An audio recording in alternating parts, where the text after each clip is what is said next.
بھارت کی طرف سے جنگ کا تو ہمیں خاتمہ ہو گیا، لیکن جو یہ سیاسی جنگ شروع ہو گئی ہے سیاسی حریفوں کی، اور وزیر اعظم جو مذاکرات کی دعوت دے رہے ہیں بھارت کو بھی اور پاکستان تحریک انصاف کو بھی، اس کا انجام آپ کو کیا نظر آتا ہے؟ میرے خیال انجام اچھا ہی ہوگا. اچھا. اور کیونکہ الٹیمیٹلی بات چیت سے ہی مسئلے حل ہونے ہوتے ہیں.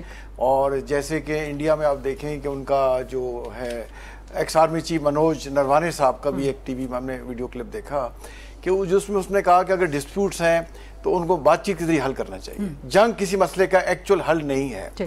جنگ کر بھی لیں گے تو بات چیت سے آپ کو مسئلے حل کرنے ہوتے ہیں. اور جنگ جو ہے کوئی بالی ووڈ کی فلم نہیں ہوتی، یہ ایک بڑی ہارش ریئلٹی ہے. اور اس کی قیمت آپ ان سے پوچھیں جن کے خاندان کے نیئر اینڈ ڈیئرس کی اس میں ڈیتھ ہوتی ہے تو ان کے لیے کیا مشکلات پیش آتی ہیں. اور اسی طریقے سے میں ان کے چیف آف ڈیفنس اسٹاف کو بھی ایک انٹرویو دیکھ رہا تھا کہ جیسے آپ نے انٹرویو میں کہا کہ پاکستان کو 9-10 کی رات کو انہوں نے یہ ڈیسائیڈ کر لیا تھا کہ صبح ہم کریں گے انڈیا پہ اٹیک، لیکن 2 بجے انہوں نے پریمپٹ کیا اور اٹیک ہم پہ کر دیا اور ایک بھرپور ہم نے جواب دیا. میرا خیال ہے بھرپور آپ کے بجائے اگر کہیں میجرڈ دیا تو وہ ہوگا، بیکاز ہم نے فائر پار دکھائی. ہم نے کوئی لینڈ اوفینسو ان پہ نہیں لانچ کیا، ہماری کوئی آرمڈ فورسز ان پہ لانچ ہم نے نہیں کی، اور میزائل میں بھی ہم نے 2-3 قسم کے میزائل فائر کیے. تو بھرپور تو یہ ہوتا ہے کہ ایک آل آؤٹ وار ہو جائے. تو اسی طرح ان کے چیف آف ڈیفنس اسٹاف نے بھی کہا، جو ابھی شنگری لا ڈائلاگ میں وہاں ہمارے چیف آف جو ہے joint chief of staff committee بھی گئے ہوئے تھے، تو اس کے بعد جیسے آپ نے بھارت نے تو ڈیفیٹ اپنی ایڈمٹ کر لی.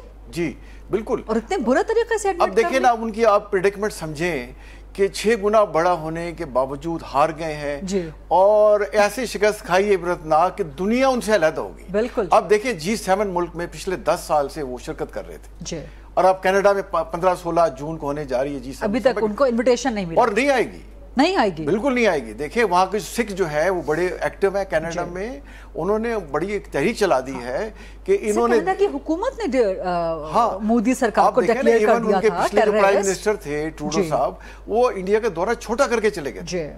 تو اب اس میں پوری دنیا یہ سمجھ رہی ہے یا گیس کر رہی ہے کہ ان کو انویٹیشن نہیں، جن کو جانی تھی وہ چلی گئی اور یہ جو خاموش بیٹھے. تو یہ انڈیا کی دیکھیں آئسولیشن، یہ ڈیفیٹ، یہ ہزیمت، انٹرنیشنل آئسولیشن. اور اندر کیا ہو رہا ہے کہ چیف آف ڈیفنس اسٹاف کے اس انٹرویو کے بعد وہ اندر کانگریس ان سے پوچھ رہی ہے کہ بھائی آپ کے تو چیف آف ڈیفنس اسٹاف نے مان لیا ہے کہ جہاز گرے ہیں، اور وہ ساتھ کیا کہہ رہے ہیں دیکھیں غریدہ، وہ کہہ رہے ہیں کہ جی ہمارے لیے یہ امپورٹنٹ نہیں ہے کہ جہاز گرے ہیں، ہمارے لیے یہ امپورٹنٹ ہے کہ ہم نے گرے کیوں ہیں. بھائی یہ تو کہیں شرمندگی تو دیکھیں بھائی، اگر کوئی ہیلی کاپٹر بھی گر جائے تو اس کی پوری انکوائری ہوتی ہے کہ حادثہ کیوں پیش آیا. وہ تو کرنا ہی کرنا ہے. وہ یہ کہہ رہے ہیں کہ مجھے یہ نہ پوچھو کہ تھپڑ کتنے زور کا پڑا ہے، یہ پوچھو پڑا کیسے ہے.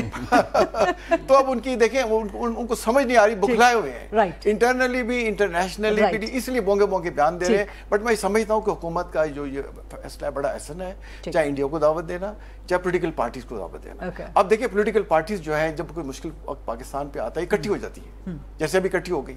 تو بھائی جب یہاں امن ہے، سکون ہے، ترقی کی بات ہو رہی ہے تو کیوں نہیں اکٹھے ہو رہی؟ یہ جو اس وقت ملک میں جو پولیٹیکل ماحول موجود ہے، نون لیگ پی ٹی آئی ایک دوسرے کی بات سننے کو، بیٹھنے کو تیار نہیں ہے. اس ماحول کو سامنے رکھتے ہوئے دفاع کا چیلنج آپ کے سامنے ہے، معیشت کو ٹھیک کرنے کا چیلنج آپ کے سامنے ہے، ڈیفنس بجٹ میں ابھی آپ نے اضافہ کرنا ہے جس کے نتیجے میں آپ نے ترقیاتی بجٹ پہ کٹ لگائی. یہ بہت بڑے بڑے مسائل ہیں جو کیسے حل ہوں گے پھر جب حالات یہ ہیں؟ بالکل آپ صحیح کہہ رہی ہیں. دیکھیں اس کا دارک ہماری تمام سیاسی پارٹیز کو ختم کرنا ہوگا، اس کا کرنا ہوگا، اس کا حل آگے چلنا ہوگا. جو ہمیں پیچھے جیسے نیازی صاحب کہہ رہے تھے کہ ہماری جو جنگ ہے، میرے خیال ہمیں تھوڑا ٹیمپریچر ڈاؤن کرنا ہوگا. یہ جنگ نہیں ہے، یہ اختلافات ہیں، یہ ایک مختلف سوچ ہے. مثال کے طور پہ جنگ تو بڑی چیز ہوتی ہے، ہم سب آپس میں بھائی ہیں، ایک دوسرے کے ساتھ ہیں. ہمارا دیکھیں مسئلے بھارت سے زیادہ تو نہیں ہے، بھارت تو ہماری بقا کا مسئلہ ہے. تو یہ ملک اگر قائم دائم رہتا ہے تو یہ سیاست چلے گی. میرا خیال ہے تمام پارٹی، چاہے پی ٹی آئی ہے، چاہے نون لیگ ہے، چاہے پیپلز پارٹی ہے، JUI، یہ سب محب وطن ہیں، ان میں بڑے بڑے اچھے لوگ ہیں. انہیں پرانی چیز سے سبق سیکھ کے آگے چلنا ہوگا اور ملک کے مفاد کو اپنے مفاد پہ ترجیح دینی ہوگی. اور اس میں سب سے زیادہ رسپانسبلٹی جو آتی ہے وہ موجودہ حکومت کی آتی ہے. باقی ادارے اسے سپورٹ کر سکتے ہیں، تو انہیں اس میں حکومت اس سے زیادہ کیا کرے؟ حکومت آفر تو کر رہی ہے مذاکرات، حکومت کو آفر بھی کرنی ہوگی اور یہ ثبوت دینا ہوگا کہ اس میں وہ سنسیئر ہیں. عملی اقدامات کرنے ہوں گے ملک کے مفاد کو آگے. کیا کریں عملی اقدامات؟ پارلیمنٹ میں آ کے بات کریں یا عمران خان کو رہا کروا دیں؟ دیکھیں جو بھی ہے نا، بات چیت سٹارٹ تو کرے نا، اور پھر رستے نکل آتے ہیں. وہ کہتے ہیں اگر آپ کی نیت ٹھیک ہے تو اللہ بھی مدد کرتا ہے اور where there's a will there's a way. Where there is a will there is always a way and decent and practical. And defense budget sir at the cost of development budget. دیکھیں ہمارا جو defence budget ہے وہ India کے مقابلے میں تو بہت کم ہے, پینٹ سے بھی کم ہے, اور ہمارا پورا قومی بجٹ جو ہے ان کے ڈیفنس بجٹ سے کم ہے جی. اور اگر آپ دیکھیں ہمارا اور جتنا بجٹ ہمیں ملتا ہے ڈیفنس میں اس کے ہمارے جو ویلفیئر اداروں میں جو ہیں وہ جو استعمال کرتے ہیں وہ 70-80% تو واپس کر دیتے ہیں ٹیکسز کی شیپ میں, اور وہ جو اپنا اس میں جمع کراتے ہیں FBR کے تھرو تو وہ واپس آ جاتا ہے.